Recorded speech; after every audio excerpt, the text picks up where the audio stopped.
Rosswida walked towards the balcony and gently closed the door with her hand.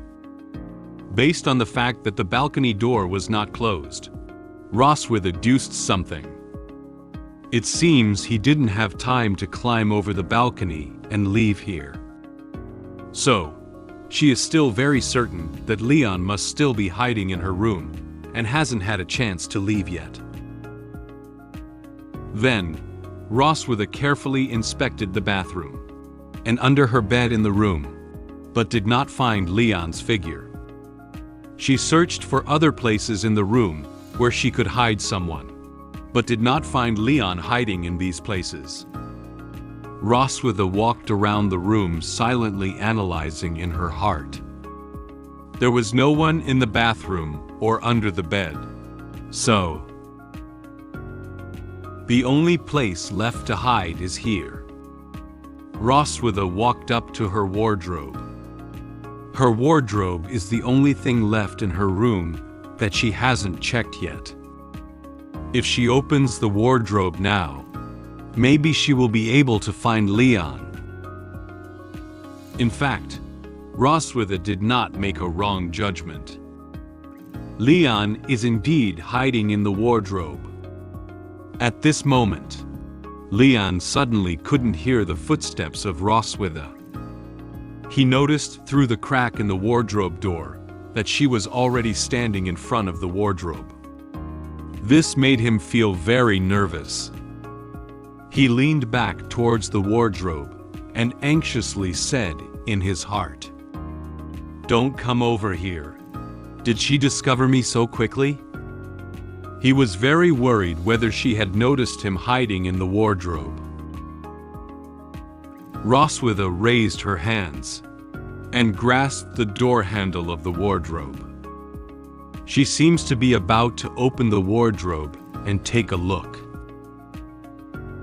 Leon felt increasingly nervous.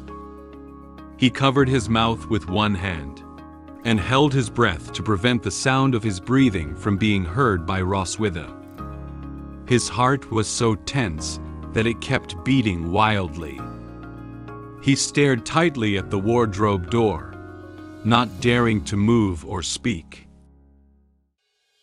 At this moment, Rosswida gave a wicked smile. Even though Leon didn't make a sound, she seemed to have realized that Leon was inside the wardrobe. However, Rosswida was not in a hurry and immediately pulled Leon out of the wardrobe. She came up with an interesting way to tease Leon, who was hiding in the wardrobe. She turned around and walked towards a table in the room. There is a cute green eye mask on the table. She pretended to be very surprised by the eye mask and muttered to herself, "Oh, my eye mask was placed here. I wouldn't be able to sleep without you." Rosswida picked up the green eye mask and walked towards her bed. She stole a glance at the wardrobe, as if to check on Leon's condition. She pretended to search for her eye mask in the room and used it to trick Leon into letting go of his guard. Leon really believed what Rosswida said. Seeing Rosswida gradually move away from the wardrobe and towards her bed, Leon closed his eyes and breathed a sigh of relief. Fortunately, she doesn't notice me. He thought she hadn't noticed him in the wardrobe. Through the crack in the wardrobe door, Leon noticed that Rosswida had put on her eye mask and was lying on the bed. It looks like she's planning to go to sleep. Seeing that she seemed to have stopped paying attention to the wardrobe, Leon secretly felt happy. Next, as long as she falls asleep, I can regain my freedom. He can slowly wait until Rosswida falls asleep before quietly leaving her room. He believed that as long as he smoothly returned to his room, she would not know anything that happened tonight. Time passes by minute by minute. It's already 3 o'clock in the morning. Rosswida's room is very quiet. It seems that Rosswida has already fallen asleep. Just in case, Leon double-checked the situation of the room. Through the crack in the wardrobe door, he saw Rosswida lying on her bed and noticed that he had not moved at all. He also didn't hear her footsteps or voice. Based on these circumstances, he can confirm that Rosswida must have fallen asleep. After confirming that there were no issues, Leon gently pushed open the wardrobe door. Then, Leon extended his legs and slowly moved his body, carefully coming down from the wardrobe.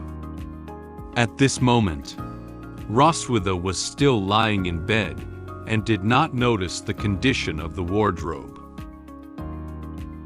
Leon poked his head out of the wardrobe and nervously looked at Rosswida. He is still very worried that she will suddenly discover him.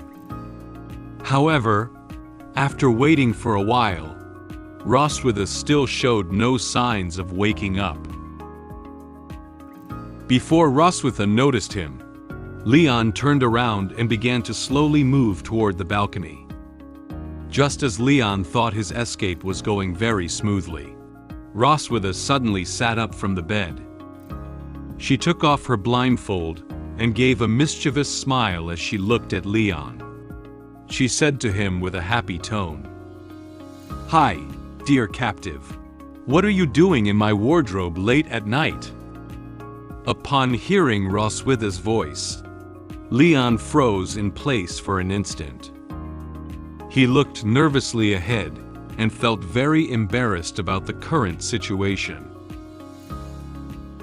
Without saying a word, Leon quickly returned to Rosswida's wardrobe and closed the door. Rosswida found Leon's reaction very interesting. She placed the eye mask on the bed and moved it from the head to the end of the bed. Leon slightly widened his eyes and was very surprised by Rosswida's behavior. He was so nervous that he kept panting. He leaned tightly against the wardrobe and cursed inwardly. This she-dragon actually deceived me. He had no idea that Rosswida had been in a state of wakefulness and had come up with such a way to tease him. In the current situation, he has no chance to escape from here. Rosswida looked at the wardrobe with great interest. She is very aware of how dangerous Leon's current situation is. She recalled the last time he had trapped her in his room in the same way.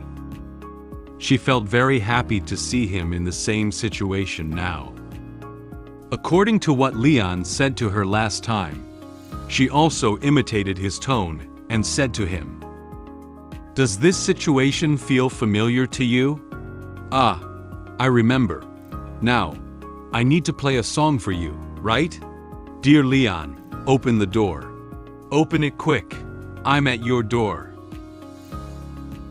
Leon was not scared by Rosswida's words. He furrowed his brow and loudly said to Rosswida, "Give up, she-dragon. I can't open the door for you." Anyway, now, he can't open the door for Rosswida. Once he opens the wardrobe door, his safety cannot be guaranteed.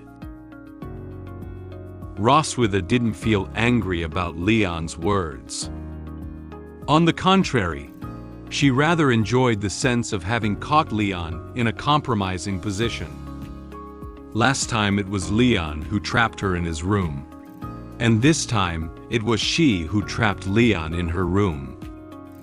This gave her an opportunity to counterattack Leon. She raised a hand to support her face and gave a meaningful smile. So, this is what it feels like to catch a person in a jar. That's pretty good.